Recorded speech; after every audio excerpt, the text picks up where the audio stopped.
यहाँ पर उपस्थित धर्मस्नेही भक्तात्माओं, पंच परमेष्टि का नमोकार मंत्र जो सभी पापों का नाश करने वाला है, पुण्य का प्रकाश करने वाला है, हमारी यात्रा को मंगलमय बनाने वाला है। इस उपदेश को लेकर हमें अपने मन वाणी काया को नमोकार मंत्र प्राणपन से पढ़ने हेतु, स्मरण करने हेतु अपने दोनों हाथ जोड़ तीनों योगों को सुव्यवस्थित कर लें और नमोकार मंत्र अंतरात्मा से कर लोगों को पढ़ना है। पहले हम पढ़ेंगे, इस उपरांत आपके लिए भी।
सर्वधर्माणां शासनम जैनम जयतु शासनम जैनम जयतु शासनम यस्व स्वयं स्वभावाप्ति प्रभावी कृष्ण कर्मिणः तस्मै संज्ञानुरूपाय नमोस्तु परमात्मने।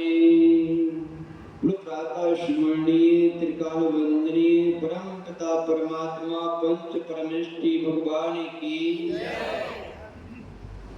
आदिम तीर्थंकर आदिम बाबा एक जरसी आदिनाथ भगवान की अंतिम तीर्थी भगवान महावीर स्वामी की परम पूज्य आचार्य भगवान पूज्य स्वामी मुनिराज की परम पूज्य आचार्य भगवान शांति सागर जी मुनिराज की परम पूज्य आचार्य भगवान विद्यानंदी जी मुनिराज की परम पूज्य गुरुदेव आचार्य भगवान वसुनंदी जी मुनिराज की परम पूज्य मुनिषी सर्वानंद जी मुनिराज की तीन कम 9 करोड़ मुनि महाराजों की पंच नमस्कार महामंत्र की बोले परम पूज्य मुनि श्री जनार्दन जी महाराज की जय।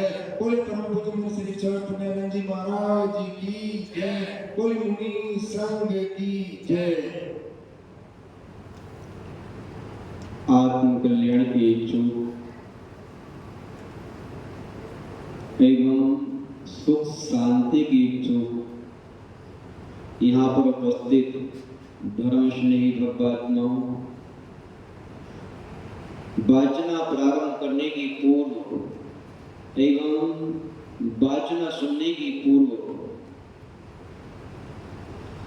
अपने लक्ष्य तक पहुंचने के दिव्य प्रकाश की भांति नई किरण की भांति अपने सौभाग्य की सराहना कर जो सराहना आपको आपके लक्ष्य तक पहुंचाने में सहायक बनेगी। उठते हैं अपने आप से धन घड़ी यो धन दिवस यो ही धन जन्म मेरो भयो अब भाग्य मेरो उदय आयो दरस प्रभु जी को धर्म स्नेही मानव जिस जिनवाणी में जिनेंद्र प्रभु की साक्षात दर्शन होते हैं ऐसी लगता है कि हमारे सामने ही भगवान विराजमान और उनकी दिव्य ध्वनि हमारे कानों में सुनाई दे रही है। साक्षात वही हमसे एक उपादेय की चर्चा करने बैठे। ऐसी जिनवाणी कि सुनने का अवसर किसी पुण्यहीन व्यक्ति को कभी नहीं मिलता।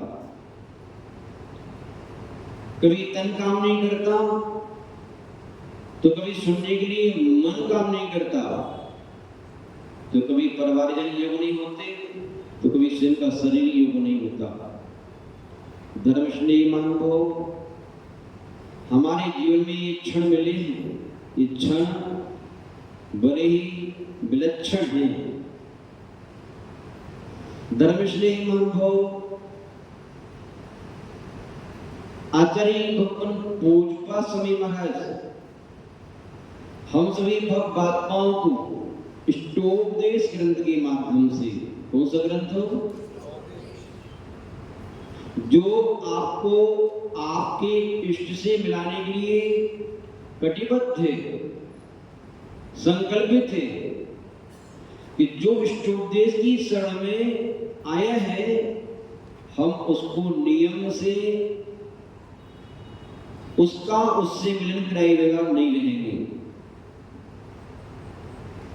धर्म स्नेही मानव और सबसे बड़ा मिलन तो यही होता है कि स्वयं का स्वयं से मिलन हो जाए, स्वयं की स्वयं से मुलाकात हो जाए। एक बहुत बड़ी मुलाकात हुआ करती है। हम जन्म से लेकर मरण तक, सुबह से लेकर शाम तक संसारी प्राणियों से मुलाकात बहुत करते हैं, तन से भी करते हैं, मन से भी करते हैं, लेकिन स्वयं से मुलाकात करने का भाव भी अंदर पैदा हो जाए, ये पंचम काल का बहुत बड़ा आश्चर्य है, चमत्कार है। जो आपके अंदर घट रहा है। धर्मश्रेय अनुभव आचार्य भगवान पूज्यपा स्वामी महाराज आपको आपके स्वभाव से बनाने के लिए बताया था कि सुद्रव्य, सुक्षेत्र, सुकाल, सुभाव, जब तक इनकी अनुकूलता नहीं है, जब ये सुयोग निमित्त आपको प्राप्त जब तक नहीं हुए, तब तक आप अपने स्वभाव को, अपनी परम अवस्था को प्राप्त नहीं कर सकते।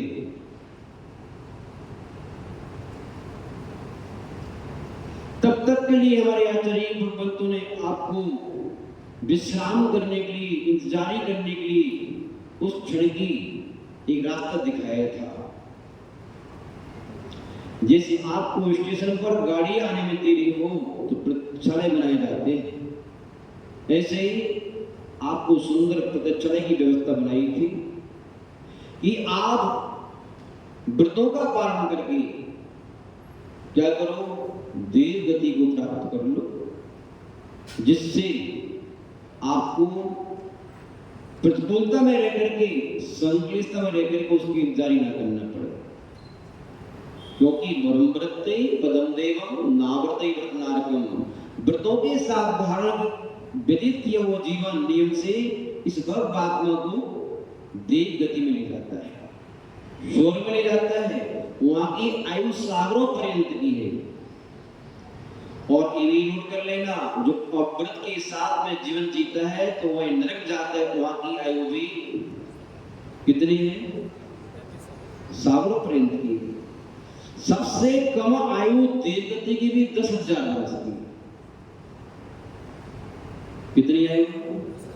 यदि कम से कम व्रतों का पालन कर लिया, यदि आपने छोटे से छोटे नियम का भी पालन कर लिया, मिथ्या की साथ भी पालन कर लिया आपने, तो कम से कम 10,000 वर्ष तक तो आपको देव गति में रहने का अवसर मिलेगा। और यदि अव्रत के साथ में संक्लिष्टता से सहित होकर के यदि आपने कम से कम आपने क्या किया, अव्रत के साथ जीवन जिया, संक्लिष्टता के साथ जीवन जिया, तो कम से कम भी आयु यदि बनेगी तो 10,000 वर्ष तक तो आपको नरक में रहना ही पड़ेगा। कैसे सुरक्षा की जाए अपनी? तो आचार्य भगवंतों ने आपको यही कहा था कि जब तक आप अपनी सुरक्षा करने में सक्षम नहीं हैं, तब तक आप अपनों का सहारा ले लें। किसका सहारा ले लें? वैसे आचार्य भगवंतों ने अशरण भावना में लिखा है कि इस संसार में कोई किसी का सहारा नहीं है। गाथा लिखी, अप्पाणम पिय शरणम समाधि भावो पर्णदो ओदि तीर्थ कसाया गट्ठो अप्पाणम हृदय पेड़ा। कार्तिकेय स्वामी मुनिराज कार्तिकेय अंतरिक्षा में जब अशरण भावना की बात आती है, उन्होंने लिखा इस तीनों लोगों में आपकी आत्मा के लिए शरणभूत कोई नहीं है। निश्चय से आपकी आत्मा ही आपके लिए शरणभूत है। अब पालम पिय शरण, अपनी आत्मा की शरण में जाओ। कैसी आत्मा की शरण में? कौन सी आत्मा? कसाई आत्मा, व्रतों से रहित आत्मा, असंयमी आत्मा नहीं। आचार्य भगवान कह रहे क्षमादि भावो परिणत होती, जो आत्मा उत्तम क्षमा आदि 10 धर्मों से युक्त है, ऐसी निर्मल आत्मा की शरण में आप जाओगे तो आपकी सुरक्षा आपके पास है और कोई शरण नहीं। इसके उपरांत आचार्य भगवंत ने कहा, यदि निश्चय से आपकी आत्मा शरण है तो व्यवहार से आपके लिए महात्मा शरण है और परमात्मा का स्मरण शरण है। कैसे है? व्यवहार से। उस शरण का तात्पर्य सुरक्षा का भाव। क्या कहेगा भाव? सुरक्षा का भाव। जैसे ही महात्मा की शरण में गए तो उन्होंने कह दिया कि आपकी सुरक्षा हम नहीं, आपकी सुरक्षा आप ही करेंगे। कैसे करेंगे? उन्होंने कहा ब्रह्म व्रत करेंगे। क्या? ब्रह्म व्रत। आपकी सुरक्षा आपके व्रतों से है, आपकी वृत्ति से है, आपके संयम से है, आपकी सरलता सहजता से है, आपके आत्मिक गुणों से है। यदि आपके अंदर ये गुण नहीं है तो इस तीन लोक में कोई भी आपकी सुरक्षा कर नहीं सकता। समझ में आ रहा है? नहीं आ रहा। और व्रत का तात्पर्य 5 व्रत: अहिंसा, सत्य, अचोरी, ब्रह्मचर्य, अपरग्रह। ये 5 व्रत क्या है? व्रत है। ये 5 व्रत है। क्या ये 5 व्रत नहीं है, ना महाव्रत है। ये 5 जो पाप है, हिंसा, झूठ, चोरी, कुशील, परग्रह, इन 5 पापों से व्यक्ति का हो जाना सुव्रत। क्या? यदि 5 पापों से व्यक्ति हो जाती है तो ये 5 व्रत है, और आ सकती है तो ये क्या हो गए? अव्रत, पाप। 5 व्रतों का मूल आधार दिया है अहिंसा। क्या दिए? क्या दिए? अहिंसा। वो अहिंसा धर्म की रक्षा करने के लिए ही हम संसार के सारे नियम, संयम, व्रत, पूजा पाठ जो पालन करते हैं, एक ही कारण है। आचार्य भगवान सगल कीर्ति महाराज ने तो मूलचर प्रदीप में लिख दिया साधुओं के लिए, हे साधु, यदि तू अहिंसा व्रत पालन करने के उद्देश्य से यहाँ आया था और उसी का पालन यदि नहीं हो पा रहा है तो सारी नियम संयम तेरे व्यर्थ है। महानुभाव, अहिंसा का तात्पर्य रक्षा करना सामने वाले की। क्या करना? क्या करना? रक्षा। सामने वाले की रक्षा करना। इससे हमारा क्या भला होगा?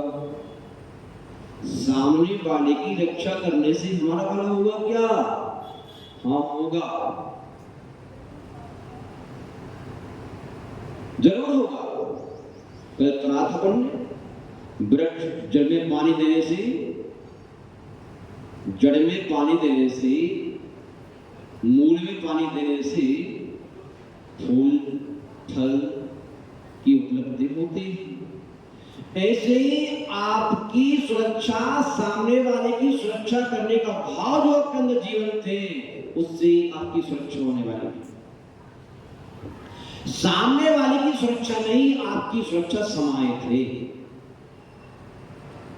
आपको देखने में आता है कि हम चींटी की रक्षा कर रहे हैं, लेकिन ध्यान रखो, चींटी की नहीं, हम अपनी सुरक्षा कर रहे हैं।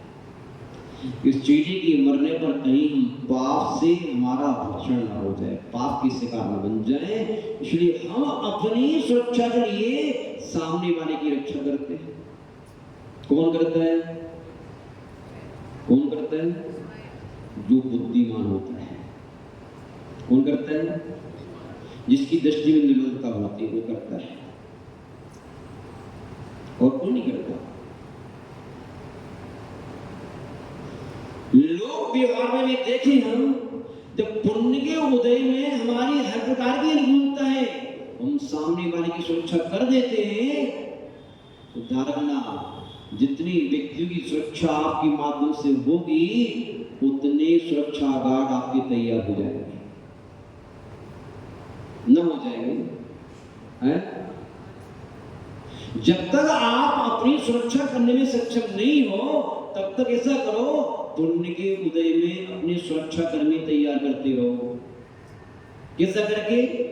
सामने वाले की रक्षा करके, चाहे एक इंद्रिय हो, चाहे दो इंद्रिय हो, चाहे तीन इंद्रिय हो, चाहे चार इंद्रिय हो, चाहे पंचेंद्रिय, किसी जाति का हो, किसी भी कौम का हो, सुरक्षा चाहिए। उसको पीड़ा नहीं होना चाहिए, उसे कष्ट नहीं होना चाहिए। अपनी तरफ से पूरा प्रयास करो, अपना ऐसा भाव बना के रखो। इससे क्या होगा, समय आने पर कोई भी आपकी सुरक्षा करेगा, और वो करे अथवा ना करे, लेकिन आपने उसकी सुरक्षा को लेकर के जो भाव बनाया था, उसे पुण्य का अर्जन किया था आपने, वो पुण्य आपकी सुरक्षा करेगा। इस अपेक्षा को लेकर सुरक्षा नहीं करना कि हमारी सुरक्षा करेगा, वो संकलित बन सकती है, क्योंकि आकांक्षा आ जाएगी। वो आकांक्षा नियम से धर्म का विनाश करने वाली है। आकांक्षा रखी आपने कि हम कर रहे हैं तो आप करो, उसने किया नहीं, मित्रता समाप्त। मित्रता क्यों टूटती है? मित्रता टूटने का यही है, हम अपने मित्र को करने के साथ साथ में चाहते बदले में को करे, उसकी आज अनुकूलता करने की नहीं कर पा रहा है वो, तो बस मित्रता समाप्त। क्या फायदा आपका सहयोग करने से, आपने कुछ किए नहीं हमारा। लेकिन हम सहयोग की इच्छा को लेकर के किसी का भला नहीं करते। हमारा स्वभाव है, तो हमारी पीड़ा है, हमने सामने वाले का सहयोग उसकी पीड़ा को दूर करने के लिए नहीं, हमने अपनी पीड़ा को दूर करने के लिए किया था।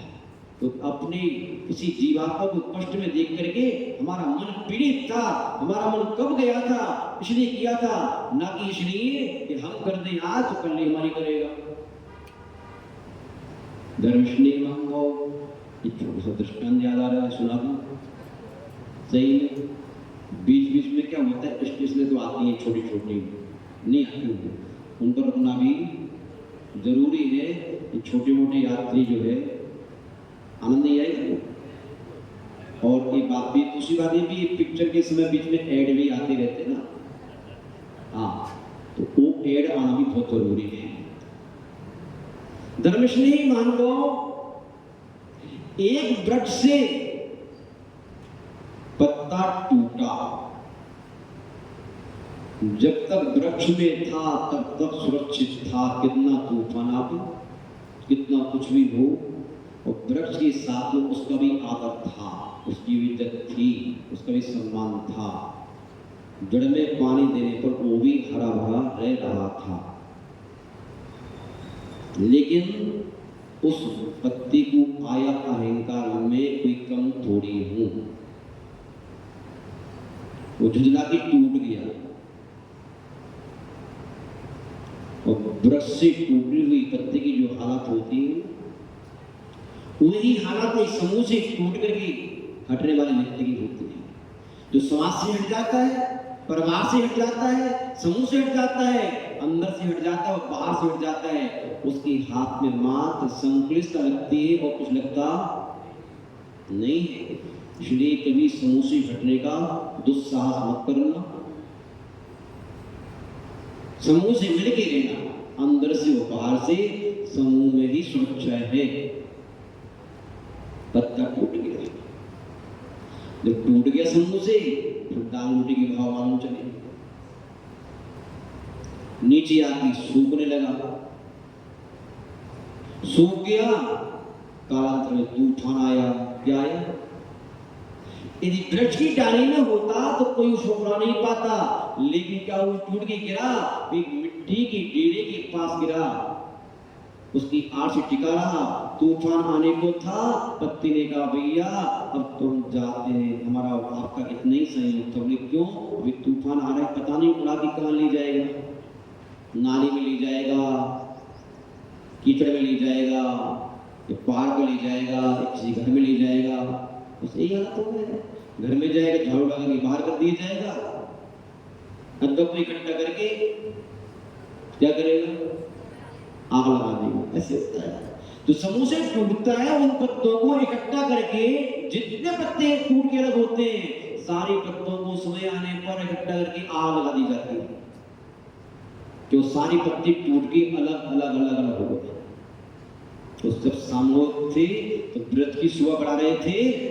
अरे हमसे तुम्हारी शोभा है भैया, हमसे तुम्हारी शोभा है तो हमसे तुम्हारी भी शोभा है। शोभा एक दूसरे से होती नहीं होती। यदि वृक्ष से किसान पल रहा है तो किसान से वृक्ष भी पल रहा है। वो इस प्रकार की दम न भरे कि हम नहीं भैया, यदि हम हैं तो सामने वाला भी कोई नहीं। वे उस पत्ती ने कहा उस मिट्टी के ढेले से, भैया तूफान आ रहा है तो जाऊंगा। इतने सही होता तो ढेला बोला, चिंता क्यों करते हो, आप हमारे पास आए हो, हमसे मित्रता का हाथ थामा है आपने, यदि तो मैं आपको उड़ने नहीं दूंगा। और एक पलटी ली मिट्टी के ढेले ने, पत्ते की ऊपर आ गया। अब क्या था, तूफान ने उस पत्ते को बड़ा नहीं उठाया, वो तूफान आ करके चला गया। ध्यान रखो, ऐसी जब हम कमजोर हों तब तक कोई पुण्य का पत्थर, पुण्य का हीरा, पुण्य का पुंज जब हमारे ऊपर रखा होता है, अब तक पुण्यात्मा का हाथ होता है, तो क्या होता है, वो प्राणी उड़ नहीं पाता, पाप की जोकों में बच जाता है, नहीं उड़ पाएगा। एक समय ऐसा भी आया कि बरसात, बादल घटा छा गया, बादल हो गए, पानी गिरने वाला है। अब वो मिट्टी का ढेला घबराया, अब मेरी बारी आ रही है। ध्यान रखो, समूह में क्यों रहा जाता है कि आज मेरे पुण्य का उदय है, आपके पाप का उदय है, तो मैं आपके काम में आ जाऊंगा। कल तुम्हारी पाप का उदय आएगा, मेरी पुण्य का उदय होगा तो मैं तुम्हारे काम में आ जाऊंगा। मान बाप पुण्य की उदय में व्यवहार अर्जित किया जाता है, वो काम समय आने पर व्यवहार काम देता है। आज पुण्य की उदय में आप अपने तन से बलवान हो, धन से बलवान हो, प्रतिष्ठा से बलवान हो, तो जो बलवान नहीं है, जो शक्ति ही रखती है, आज करुणा बुद्धि से, दया बुद्धि से, प्रेम बुद्धि से, वात्सल बुद्धि से उसकी रक्षा करो। क्या करो? रक्षा करो उसकी, ऐसा मान के नहीं, सौभाग्य मान करके। हमारा सौभाग्य, हमारी शक्ति किसी काम में तो आ रही है, प्रय कर हम अपनी शक्तियों का उपयोग तो करते हैं, एक एहसान मान के करते हैं। क्या आपके यहाँ कोई ऐसा मांगने आवे, 2-5 लाख दे पाओ आप, तो आप एहसान करते हो कि हमने समाज को दे करके, कमेटी को दे करके क्या कर दिया, एहसान कर दिया। हम ना होते तो ये चातुर्मास, ये पंचकर्णा की मंदिर कैसे बनता। लेकिन ध्यान रखो, एहसान मान के नहीं, आप सौभाग्य मान के किया करो। हमारा सौभाग्य कि हमने जो पाप दुनिया के कर्म करके, आराम साराम करके जो धन अर्जन किया था, उस धन के अर्जन में जो पाप का अर्जन किया था, उस पाप के विसर्जन करने का आज मौका मिला है। इस धन को सही जगह पे करके आप धन्यवाद के पात्र हैं, जो आपने हमारे धन को मंदिर में लगाने का अवसर दिया, साधु संतों की सेवा में लगाने का अवसर दिया। उस मांगने वाली दृष्टियों से कमेटी वालों की चरण छू लिया करो, हाथ जोड़ लिया करो, सौभाग्य से भर जाया करो, कहा करो धन्यवाद आपके लिए जो आप हमारे पास यहाँ पर आए, हमारे लिए अवसर दिया। क्या ऐसा हो पाता है? दर्शनी मानव ऐसे समाज में हो चाहे समूह में हो, यही भाव होना चाहिए। जब पानी बरसने की बारी आई, पानी बरसने की बारी आई तो हुआ क्या, वो मिट्टी का ढेला उथल पुथल। पत्ते से का आप तो हमारा आपका इतने सहयोग था, तो पत्ता का एक कम पड़ने वाला है। एक बार किसी को उपकार करके तो देखो, आप देखो, जिसका उपकार करोगे चाहे वो कितना ही, आप किसी से उपकार करते हो, कोई गरीब हो, किसको उपकार करके क्या करेंगे, क्या हमारा भला करेगा ये, उसका करो। जिसे लाख नहीं तो 2 लाख में सहयोग करें, नहीं। कई बार जहां तलवार काम नहीं आती, वहां सुई काम आ जाती है। इस बात का ख्याल छोड़ देना, कौन काम में आएगा कौन नहीं आएगा। किसी व्यक्ति ने लिखा है जगह, इन पागलों से भी दोस्ती बना के रखा करो यारो।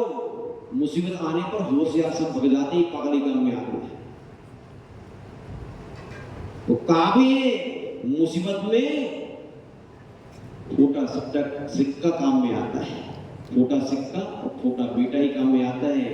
पढ़े लिखे तो पढ़ लिख करके पहुंच जाते अमेरिका, तो मम्मी पापा तड़पते रहते अस्पतालों में।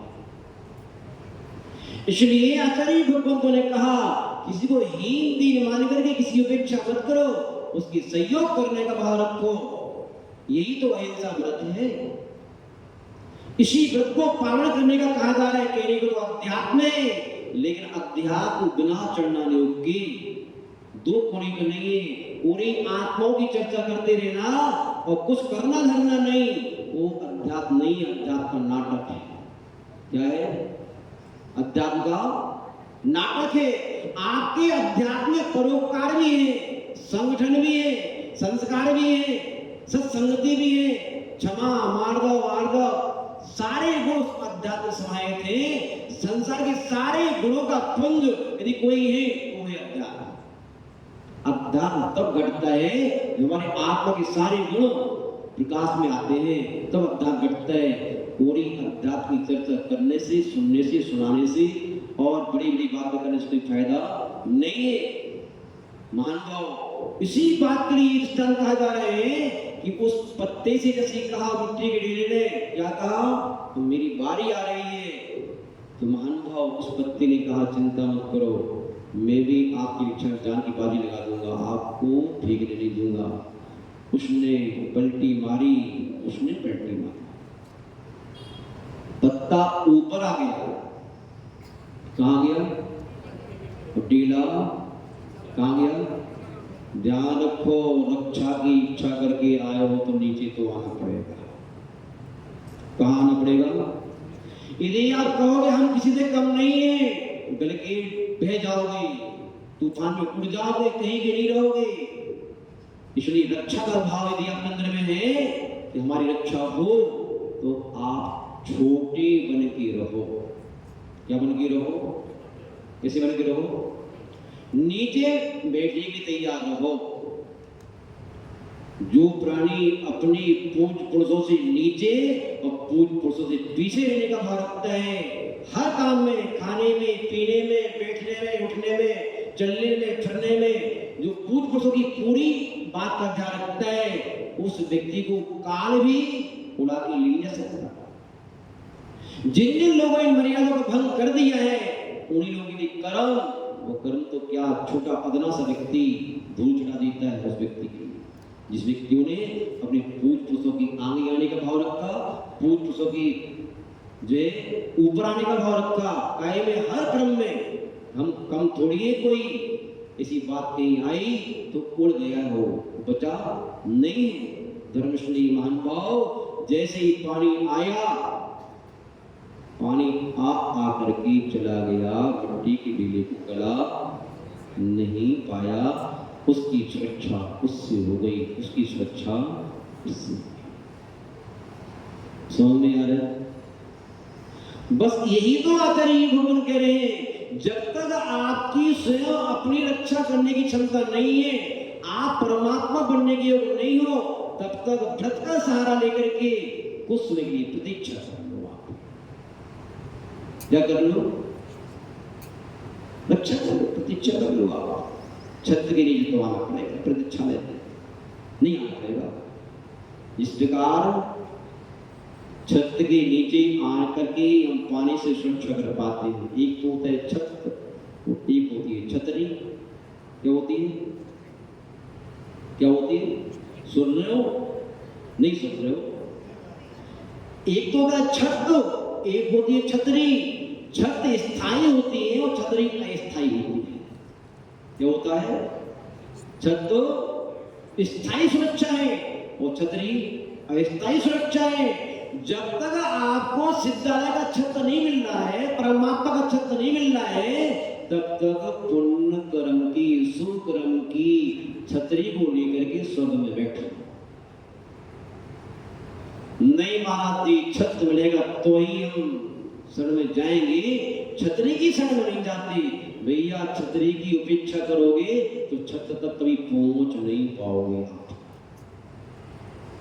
उस विषमताओं की आंधी में, विषमताओं की बरसात में आप गल कर के राख हो जाओगे, कहीं के नहीं बचोगे, क्योंकि अपने इतना आत्मबली नहीं है कि प्रतिकूलताओं के रहते हुए भी आप अपने आप को शांत बना के रख सको, प्रतिकूलताओं के रहते हुए आप अपने आप को निराकुल बना के रख सको, प्रतिकूलताओं के रहते हुए आप अपने आप को निर्विकारी बना के रख सको, वो क्षमता हम लोगों के अंदर नहीं है। तो क्या करो, जब तक छत तक पहुंचने की क्षमता नहीं है तब तक कोई बढ़िया वाली छतरी का सहारा, वो छतरी फटी हुई ना हो, कैसी ना हो, हाँ, छतरी फटी हुई ना हो, छतरी निश्चिद्र हो, अर्थात आपका व्रत नृतिचार पालन हो, कैसा हो, अतिसार से रहित हो, तब जाकर के आप छत तक पहुंच सकते हो, अन्यथा छत तक पहुंचना बहुत मुश्किल है।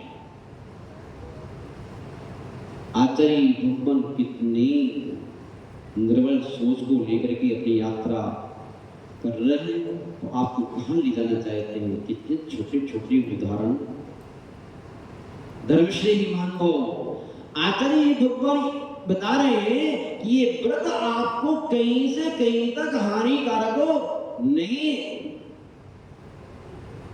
हमेशा लाभदायक है, हमेशा लाभदायक है, भौतिक दृष्टि से भी, शारीरिक दृष्टि से भी, आध्यात्मिक दृष्टि से भी है।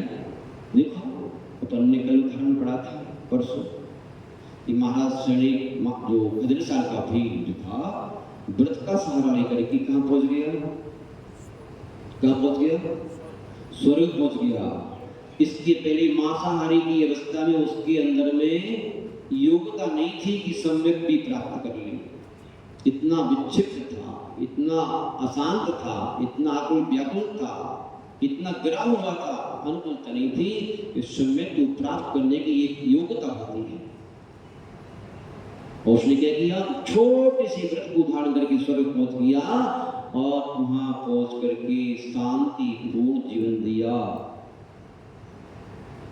और वहां कहा दूसरे स्वर्ग में 2 साल की आयु प्राप्त, और वहां से आकर के महाराज सैनिक जैसे उत्तम नरोत्तम की पर्याय को प्राप्त किया, यहाँ आकर के उसको सम्यक प्राप्ति का निमित्त भी मिल गया, योग्यता प्राप्त हुई। महानुभाव, ये व्रत बिना सम्यक के हानिकारक है, चाहे ज्ञान हो चाहे आपका व्रत हो,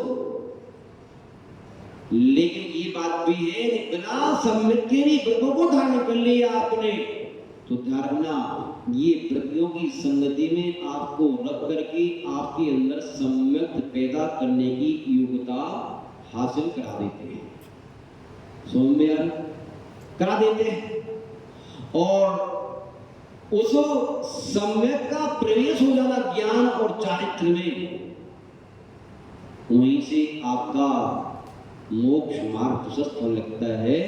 क्योंकि सम्यक का तात्पर्य विवेक, क्या क्या बोलो, विवेक, यानी कि क्या ग्रहण करना क्या ग्रहण नहीं करना, इस बात को लेकर के आचार्य भगवान कुंदकुंद देव ने दिया लवण जाड़ादि कच्चमगज्जम सेयम सेयम पुण्य पापम ही तच्मतत्तम धम्मदम्बम सो समको, जो जानता नहीं है, क्या नहीं जानता, कच्चमगज्जम, कारी क्या है, अकारी क्या है, सेयम सेयम, कल्याणकारी क्या है और अकल्याणकारी क्या है, पुण्यम पापम, पुण्य क्या है और पाप क्या है, नहीं जानता, धर्म क्या है अधर्म क्या है, तत्व क्या है अतत्व क्या है, जो नहीं जानता उसी वक्त से हुए व्यक्ति मिथ्या दृष्टि है, अर्थात उसकी दृष्टि स्वभाव पर नहीं है। सम्यक का तात्पर्य यही है कि आपकी दृष्टि स्वभाव पर पहुंच जाना। सम्यक दृष्टि का तात्पर्य यही है कि आपके अंदर में जो है परम अवस्था पर दृष्टि लेना। सम्य दृष्टि जीव कभी भी जब भी प्रार्थना करता है तो एक वो कभी नहीं कहता कि पुण्य कर्म अर्चनार्थम में पूजा कर रहा हूं। क्या क्या पुण्य कर्म अर्जन करने के लिए सम्य दृष्टि पूजा आराधना नहीं करता, क्योंकि उसकी दृष्टि पुण्य पर नहीं, उसकी दृष्टि पुण्य पाप से परे कहां होती है? परमात्मा अवस्था पर होती है। तो आचार्य भगवान अगली गाथा में आपको यही समझाने वाले हैं। उन्होंने ये भय हो गया कि कहीं ये भव्य आत्माएं, भोली आत्माएं व्रतों को धारण करके स्वर्ग में मस्त ना हो जाएं। इसलिए आचार्य भगवान कह रहे हैं कि भैया छतरी पकड़ के मस्त हो जाना, मत हो जाना। ये छतरी तो आज है कल फट जाएगी। क्या हो जाएगा? छतरी तो आपको छत तक पहुंचने के लिए दी गई थी। छतरी आपका स्थायी सहारा नहीं, छतरी तो साधन है। क्या है? छतरी साधन नहीं है। ऐसे ये देव शास्त्र गुरु और देव शास्त्र गुरु की पूजा करके अर्जित जो पुण्य है, ये तो आपको सहारा है परम अवस्था तक ले जाने का। आपका लक्ष्य तो, आपका साध्य तो परम अवस्था को प्राप्त करना है। तो दृष्टि तो आप उसी पर रखना। किस पर रखना? दृष्टि तो आप उसी पर रखना। हे भगवान सभी कर्मों से मुक्त कब हो जाओ। ये अलग बात है कि हम परमात्मा बनने के लिए धर्म का आचरण करें, लेकिन हम स्वर्ग में अटक जाए। लेकिन दृष्टि यदि आपकी वहां की रही है तो कोई बात नहीं, परंपरा से आज नहीं तो कल आप वहां पहुंच सकते हो। और दृष्टि में बलनता आते ही साथ आप सब कुछ करके संसार में भटक सकते हो। धर्म स्नेही अनुभव हमें अपने जीवन में उस विवेक का पूरा ध्यान रखना चाहिए। वो एक विवेक सम्यक से आता है। आचार्य भगवान व्रतों का पालन तो करो, लेकिन प्रतीक्षालय मान के करो, ये साध मान के मत करो। आचार्य भगवान के व्रतों को पालन करने से, सम्यक दर्शन, सम्यक ज्ञान, सम्यक चर्चा का पालन करने से तो मुक्ति मिलती है। हमने सब सुना है। क्या सुना है? रत्नात्रय तो मुक्ति का कारण है, और रत्नात्रय मुक्ति को पाने के लिए धारण किया जाता है। फिर स्वर्ग बीज में कहां से आ गया ये? तो आचार्य अमृत स्वामी ने प्रशासन जी पर लिखा कि जितनी मात्रा में सम्यक है, जितनी मात्रा में चारित्र है, जितनी मात्रा में सम्यक ज्ञान है, उतनी मात्रा में कर्म का बंध नहीं होता।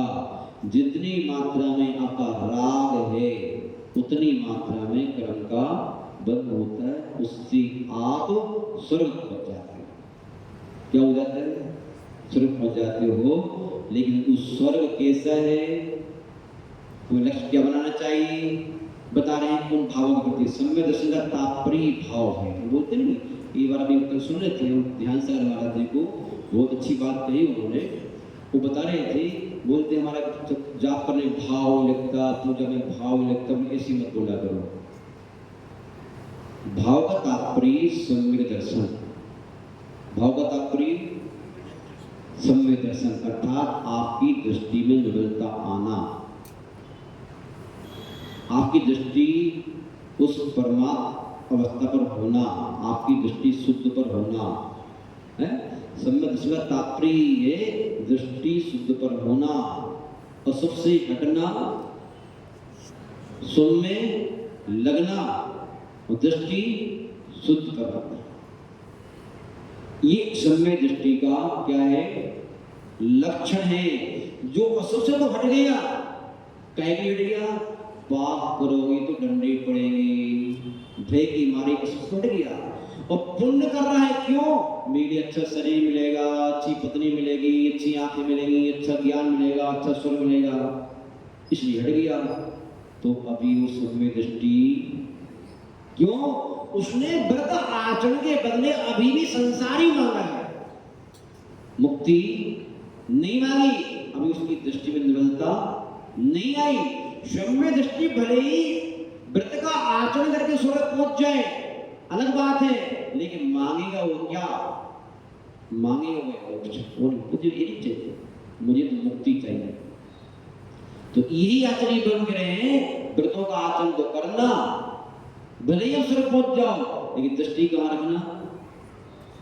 और जब जो व्रत आपके लिए मुक्ति दिला सकते हैं तो आप चिंता मत करना। जब यदि आपकी दृष्टि संसार पर ही है तो उस सांसारिक सुख भी आपको उससे मिल सकते हैं।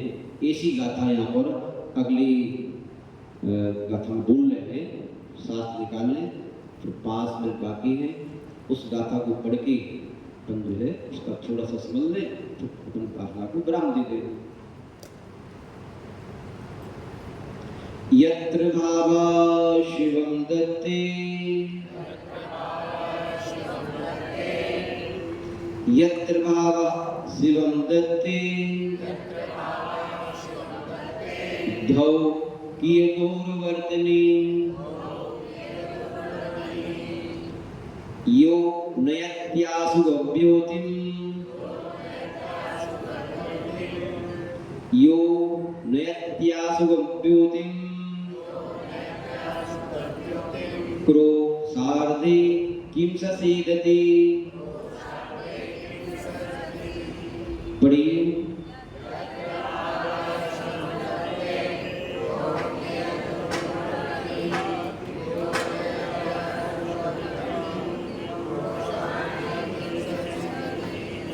अभी आवाज आपकी बहुत धीमी हो गई है, लगता है नाश्ता तो वैसे करके नहीं आए होंगे आप, नहीं करके आए ना। इस खाली पेट तो आवाज बहुत बड़ी आती है, हैं? तो खाली पेट का आनंद लो, अच्छे से बोलो।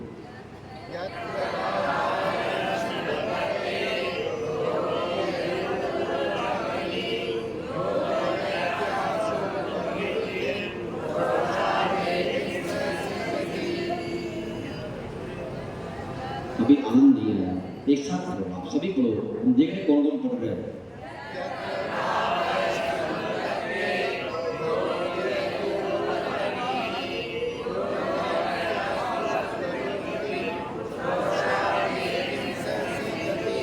चलिए, धर्मश्री महानुभाव, आचार्य भगवान इस श्लोक के माध्यम से आपसे प्रश्न कर रहे हैं। क्या कर रहे हैं? आपसे प्रश्न कर रहे हो, क्वेश्चन मार्क गाथा है ये। क्या कर रहे हैं? बोल रहे हैं यत्र भावा शिव, जो आपका भाव, जो आपका स्वभाव, जो आपकी दृष्टि, जो आपके परिणाम की निर्बलता, जो आपकी कसाई की मंदता, शिवम शिव को दे सकती है, मोक्ष को दे सकती है। धौ की दूरवर्तन, धौ की स्वर्ग, वो भाव की निर्बलता से क्या आपको धोबिनी स्वर्ग का मिलना, किए दूरवर्तनी, कितनी दूर है। जिस रत्न राशि के माध्यम से आप ये पूरे जयपुर की आपके नाम पर लिखा जा सकता है, क्या आपके पास कोई ऐसा रत्न है जिस रत्न को देकर आपके नाम पर यहाँ का राजा पूरा जयपुर कर सकता है? उस रत्न से क्या आपको मीरा मार नहीं मिलेगा? है? मिल जाएगा ना। तो फिर काहे की चिंता कर रहे हो तुम? हैं? अरे भले मानस, जाना पैसा देकर के कम वस्तु मांगी नहीं जाती, अपने मिल जाती है। तो मांग करके घाटी का सोचता है। जिस व्रत नियम से इनका पालन करके स्वर्ग मांग रहे हो आप, जिससे मोक्ष मिलने वाला है, एक घाटी का सौदा है। जो घाटी का सौदा मत करो। वो कह रहे हैं यत्र भावा शिव दत्ते धोकी दूरवर्तनी। आप तो व्रतों का पालन कर रहे हो, तो व्रतों का पालन करने से तो आपको मोक्ष मिल सकता है। वो अभी मिलेगा क्या? भले ही न मिले, लेकिन मांगेगी हम वही।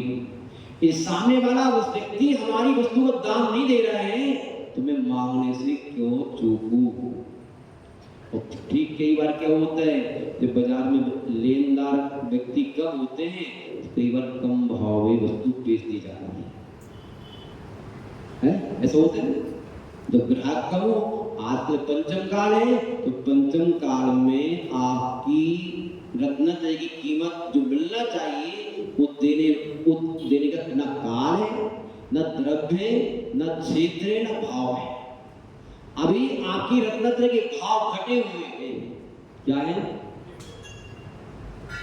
काल अच्छा नहीं, कोई बात नहीं, जब तक घटे हैं तब तक घर में रख के मत बैठो, जितना मिलना है तो उतना ले लो, फायदा तो मिल ही रहा है, फिर बाद में और कर लेंगे। तो आचार्य भगवान कह रहे हैं रत्नत्रय के पालन तो करो, बुक कर करके क्या करो, वहां चले जाओ, वहां से आना, फिर भाव बढ़ जाएंगी, फिर आराम हो जाना, क्या दिक्कत है। उदाहरण कितना बढ़िया दिया उन्होंने, यो नयत्यासु गभ्यूति, यो यानी कि जो नयति यानी कि भार को सीख ले जाता है, कितना गभ्युतिम यानी कि 2 कोस, एक गभ्युति 2 कोस की होती है। जो व्यक्ति अपने सिर पर भार को रखने 2 कोस दौड़ लगा के जा सकता है, तो क्या आधा कोस नहीं चल सकता? क्रोशार्थे किम ससिदति, अर्थात आधा कोस नहीं चल सकता, चल सकता है, बड़े आराम से चल सकता है। ऐसे आचार्य ढंग रहे हैं, जो रत्नत्रय, जो व्रत, जो संयम, जो आपका अंतर्गुण भाव, जो कसाई की मंदता आपको मोक्ष दे सकती है, क्योंकि आपको स्वर्ग की संपत्ति इस भौतिक संपत्ति को नहीं दे सकती। ये सारी संपत्तियां मिलती हैं द्वारा।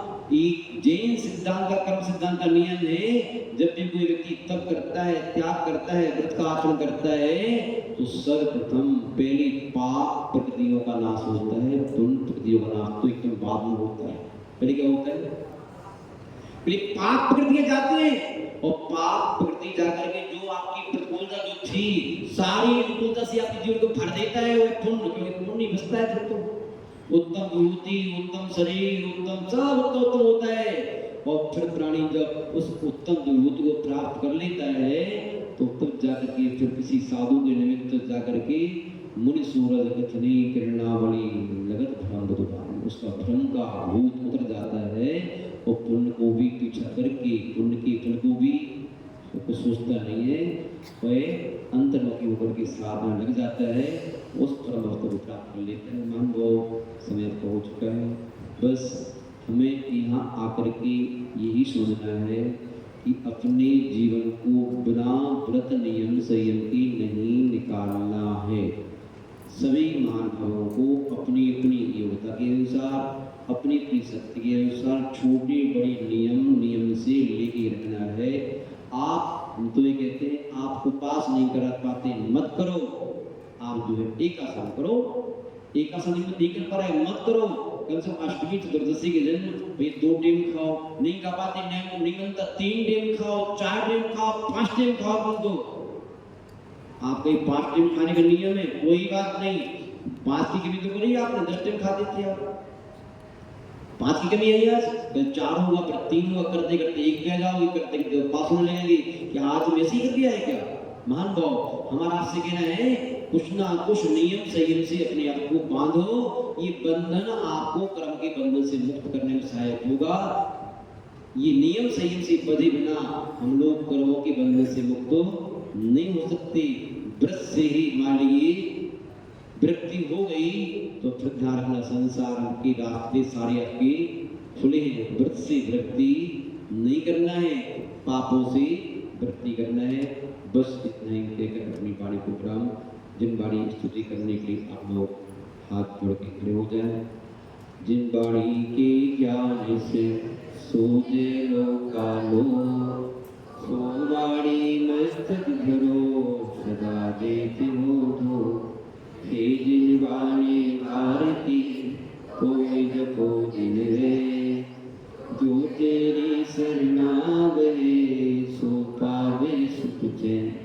देख भगु हरि भक्त को गुरु सेवा निर्ग्रहण, दया धर्म पालो सदा यही तुम, सब मंत्रों का सार है महामंत्र ओंकार।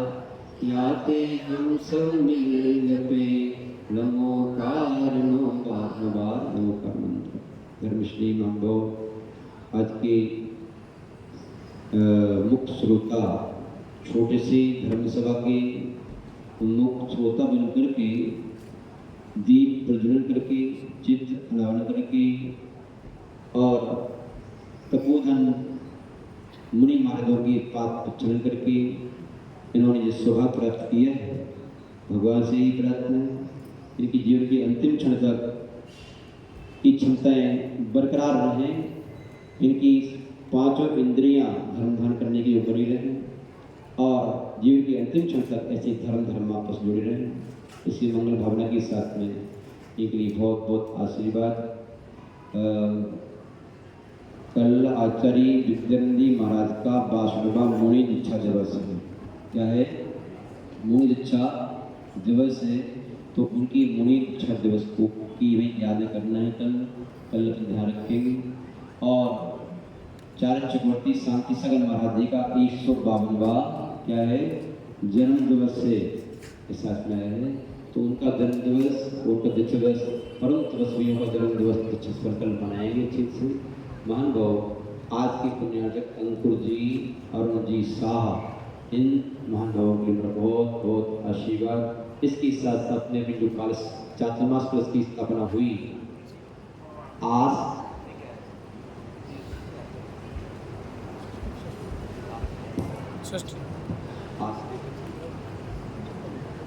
धर्मश्री महान बाबा जो कल से स्थापना हुई वहाँ बीत रहे प्रभु के चित्र दीप प्रज्वलन करके सभी महान भावों को यदि हो सके तो लाइट जब भी इसको समय मिले उस कल से स्थापना स्थल पर आप लोग चाहे तो अपन लोगों को वहाँ पर शुद्ध रीति से व्यवस्था की गई है, सभी लोग आए, 1 जाप 2 जाप उस स्थान पर बैठ के अपन लोगों को लगाना है, सभी को लगाना है। और जिन लोगों ने कलश की स्थापना की है उन लोगों को तो डेली आना ही चाहिए, एक बार अपने कलशों को देख के जाना चाहिए। स्थापना है, यदि हम जाप नहीं लगाएंगे वहाँ पर ध्यान रखना, हम भी लगाएंगे, ऐसा नहीं आपसे नहीं, हम भी लगाएंगे, नियम है, महाराज जी भी लगाएंगे, महाराज भी लगाएंगे, सब लगाएंगे हम लोग जाप। यदि जाप लगाएंगे तो महान बाप को कलश आपके क्लेश को दूर करने में सहायक हो जाएगा। इसलिए सभी महानुभावों से बार कहना है, नियम भी दे देंगे आपके, अभी आप बगैर नियम के ढूंढ रहे हैं, फिर आपको एक माह कल से एक माला अपन लोगों को जब भी आते हो, हम है नहीं है, ऊपर जाओ, कमरा खाली रहेगा, एक जब लगाओ, जब माला भी आपको आरती मिलेगी, माला भी रख देंगे वहाँ पर, जब एक माला लगा के आ सकते हो आप, ठीक है ना, जो आपके क्लेश को दूर करने में सहायक बनेगा, वे कहते हैं। चलिएगा अपन माला को ही रख देंगे, नमोकार मंत्र, क्या नमोकार मंत्र, उससे कुछ सोचना नहीं है जाप के बारे में, तो कोई कितनी मंत्र बताएगा, बोले कुछ नहीं, नमोकार एक को एक के साधे सब सदे, सब साधे सब जाए, एक को साध दो बस। अनुपम ध्यानी तव अंतर में ज्ञान सिंधु लहराता, मूलाचार्य के 2 दर्पण चारित्र यही बदलाता, तीर्थंकर सी सूरत जिनकी गुरु सिद्ध जो भागी, वसुनंदी के पूजक जग में कहलाते बड़ भागी। ओम रोम आचार्य श्री वसुनंदी मुनीन्द्राय नमः। अनर्घ्य पद प्राप्त है, अर्घ्यम विप्रांति स्वाहा। अर्घ्य अष्टक की प्राप्त ले गुरु चरणों में कर अर्पण, निज अनंत तपों में अविनश्वर अनुपम पावन, नमोकार उच्चार वसुनंदी गुण गाओ, सर्वानिधि जिन्नानंदी नंदी गुरु कर हर्षाओ। ओम रूप श्री सर्वानंदी जी जिनानंदी जी पुण्यानंदी मुनि महाराज के चरणों में प्राप्त है। चंदन अक्षत तरु रुदि पुरूप अति बल्लावे, पूजा शंकर